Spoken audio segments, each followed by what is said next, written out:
This is Andi Purewal for Boxing Social in association with Betfred. And for the first time in a while, I am delighted to be joined by Rachel Ball over Zoom. Rachel, how are you?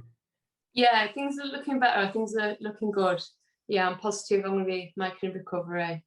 That's great to hear, Rachel. Obviously, you've been missed in the ring. I know it should have been you originally fighting this past weekend. Unfortunately, due to COVID, that wasn't possible. Just to kind of touch on that, Rachel, your battle with COVID, for those who don't know, can you just kind of explain the troubles that you've had with it and having to overcome it? Yeah, so initially I was like, oh, okay, I've got a lot of flu symptoms. And I was thinking, well, I've had my flu jab. I shouldn't be getting flu symptoms. So I was a bit worried it was COVID, and I lost some sense of taste later in one of the mornings. And yeah, it turned out to be COVID. So once the fever had gone, I thought, oh yeah, no problem. I'll bounce back. I'll be able to do some training at home, put some stuff in the garage while we're isolating.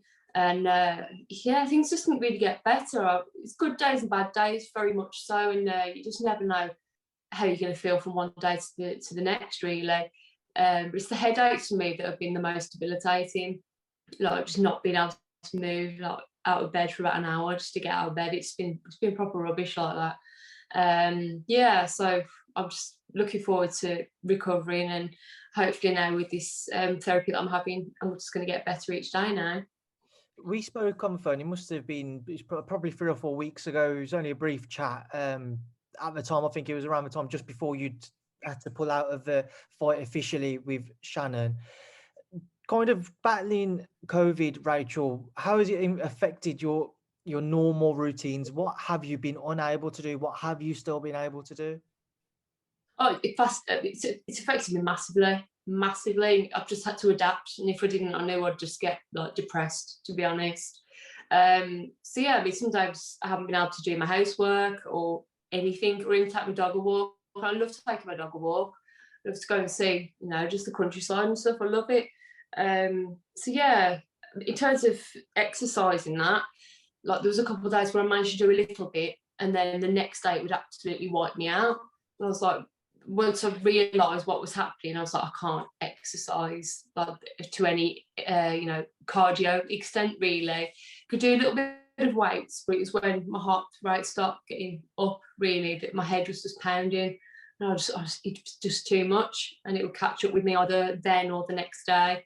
So yeah, I've had to adapt massively, but I've just been trying to keep myself busy as possible. I've been doing some reading books, which I have never had time to do, really.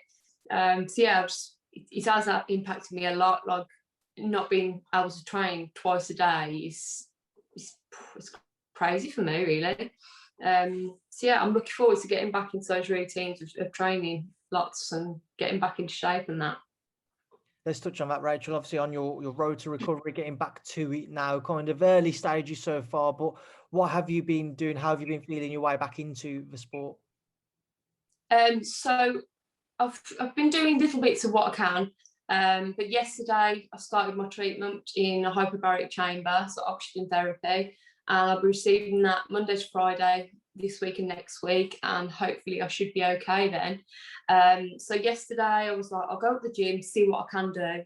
So it's the first day. I wasn't expecting a lot. They said it'll take like 3 or 4 days maybe to start to kick in, but I managed to do a full hour, and I managed to keep up. I didn't need to sit down, or my head wasn't pounding, so I was like, oh, this is brilliant. So yeah, it was really, really good to actually be able to do a gym session yesterday. Moving forwards with yourself, I know obviously you won't have any kind of time frame in mind. It is a matter of fact just getting yourself feeling better and that. But have you got kind of say a time scale as to how you see the coming months playing out for yourself, just in terms of what you'll be able to do in the gym, when maybe you'll be able to get back in there doing your daily routine the way you could 4 or 5 months ago? Yeah, well, I'm hoping this week and next week I can start ticking over. I'm making a little bit from yesterday, but that's to be expected, isn't it? For all things considered, the past 3 months. But yeah, so I'm hoping if everything goes well, I can tick over the next 2 weeks doing bits at the gym, and then I can start building it up more intense, and maybe introduce a second session into the day. That's what I'm hoping. But I can't take it too fast, you know, just in case it does suddenly catch up on me. I don't want to go forwards and then take 5 steps back kind of thing. So I have got to take it gently. But we've had discussions with Eddie, and he would like to get me out in July. So I imagine that'll be the Shannon fight. Although it's not confirmed or out there, I think it probably will be the Shannon fight. And I'm hopeful that everything, cross fingers, goes well and I can get straight back into training and do a really good camp. I think that gives me enough time to. Rachel, obviously mentioning the Shannon fight there, we know she fought Ebanie Bridges this past weekend, but before we do touch on that, you mentioned for yourself it most likely will be Shannon in July. Just whilst you're obviously getting back into things, feeling your way back in, we have seen people speak about how the long-term effects of COVID can influence kind of your body and your training and what have you. And with Alexander Povetkin being the most recent case when he fought Dillian White, spoke about it after how it affected him. Is it a concern for you that you may not be up to what you previously was at that stage? Maybe you will need a little bit more time. Yeah, it most certainly is a consideration, and all I've said to my manager is I'm going to be very honest. If I'm not ready, I'm not ready. You know, it comes down to a matter of safety, and you know, I think I've earned some respect within boxing, and I don't want to give a bad performance and reflect badly. You know, so yeah, I've just got to take it easy and just be honest with myself and the other people around me, my team. But I'm hoping, all being well, that, you know, we'll be on a road to recovery. I think with my symptoms in particular, I mean, I am slightly asthmatic and it didn't go to my chest. I had a bad cough, but I haven't had the shortness of breath, and thank God, you know, I've been so grateful for that side of it. So I think with my symptoms, I know very quickly it's my head, and then I just want to sit down all the time, you know. So I think, you know, if I do get them symptoms, I know it's still lingering, but I'm hopeful that it won't be the case. And yeah, get Rachel Ball back in there the way that we've seen it before, definitely. Rachel, let's obviously go back to this past weekend then, and then obviously moving forwards with yourself and that Shannon rematch. A brilliant fight between Shannon Courtenay and Ebanie Bridges, one which certainly entertained despite everything that was being spoken about previous to the fight. What did you make of it? I think it was a really good war between the two of them. I think it was, you know, very entertaining to watch. I mean, in terms of me and Shannon fighting, the fight with Ebony and the fight that she had previously, you know, it's going to be no preparation for fighting me, really, because I'm a very unique fighter in my height and my stature. So, you know, it's going to be interesting to see how much that has prepared her to be in the ring with me. I think both girls did well over 10 rounds. They've shown a lot of heart. Yeah, both got caught, but you know, walking the rain, you're going to get wet, aren't you? So yeah, I think it's a good fight. It's very entertaining. I enjoyed watching it, definitely. I've watched it back as well. So yeah. How would you score in the fight, Rachel? From your perspective, how did you see it? I thought that Shannon did win. Yeah, and when I watched it back, it was closer than I thought. But I do still think that Shannon won. Yeah, it would have been great for Ebs. You know, she is my friend, and I would have liked to have seen her win. But ultimately, I wanted the best woman to win because that's fair, isn't it? You know. So yeah, but in my head and how I watched it, how I saw it, I thought Shannon scored the cleanest shots. But yeah, Shannon didn't take a step forward really in that fight. Ebony was constantly on her and going forward. And that can go against you with the judges sometimes as well, with your aggression. But Shannon worked her jab well, which I thought was good. Yeah. Rachel, just picking that one back up there, we talked about the scorecards, moving away from that just with the fight itself. Beforehand, how did you actually anticipate it playing out? You know, we've gotten used to seeing Shannon maybe being a bit more aggressive, and then after you, she said she took a kind of a more of a boxing approach, shall we say.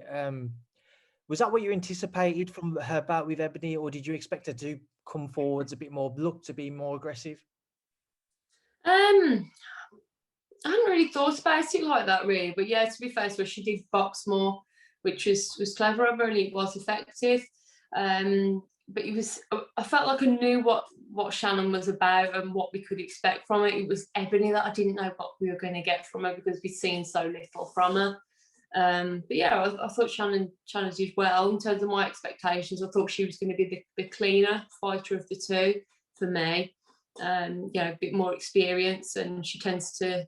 Ebony's more of a, she comes into fights. So yeah, I expected Shannon to kind of, pick those like Hollywood shots, as you call them, really. How much do you feel you learned about Shannon? Obviously, speaking about the rematch moving forwards from her last couple of performances, what do you feel you've learned about her that's different to when you previously faced her?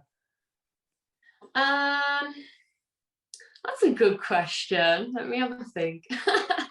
I'm not sure really, because it's different from when I fight her, because I'm so much taller than her and any of her opponents. It's so difficult to compare.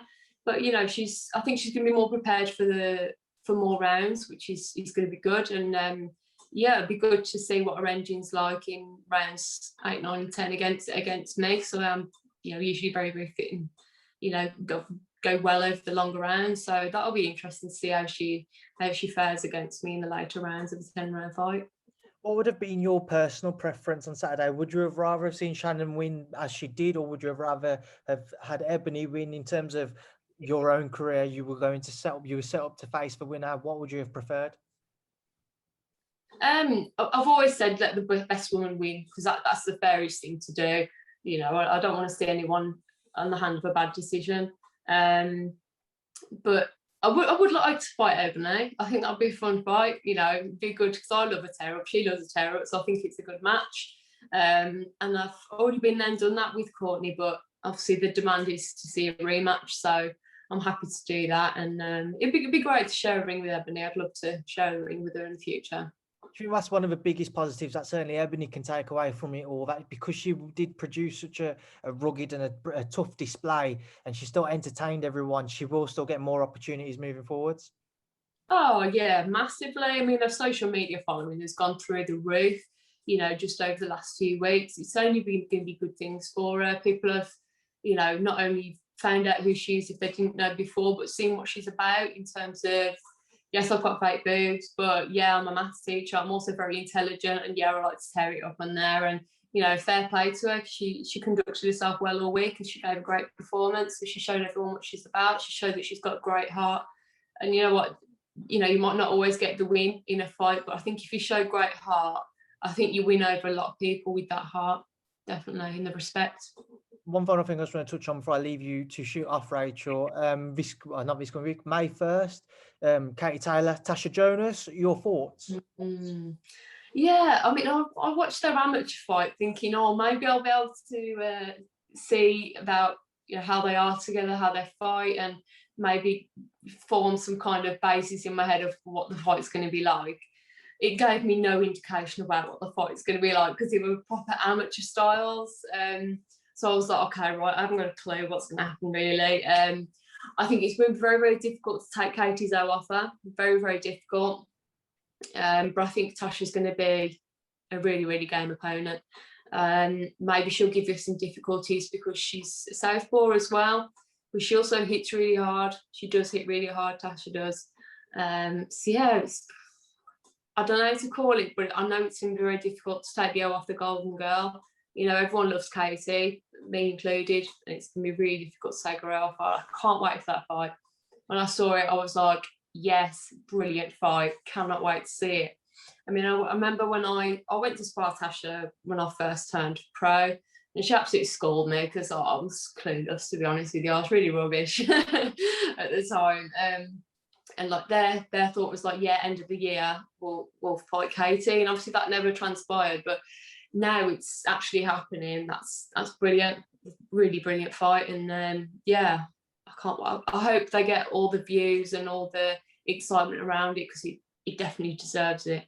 One quick thing I forgot to mention, obviously we saw you with doing some work with Sky from your home on Saturday night. How did you find that? Oh God.